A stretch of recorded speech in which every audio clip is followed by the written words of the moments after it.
Welcome to my YouTube channel, EasyKnowHow. What's up, guys? Today, I want to show you how to loop a video in Windows Media Player. If that seems useful, maybe consider subscribing. All right, we're going to go to the clip you want to loop. I just have a video clip right here. You're going to double click on it. Open up Windows Media Player, Microsoft account.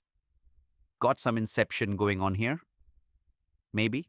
And if you hover over media player and you look right here at the bottom, it'll say repeat this little symbol with the two arrows. Going to go ahead and click that where it's not crossed out. And then if we scrub to the end here, let it play the last couple of seconds here.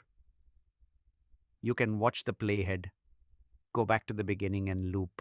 So yeah, that's basically it, guys. If that was helpful, please leave a comment, give us a like, and we'll see you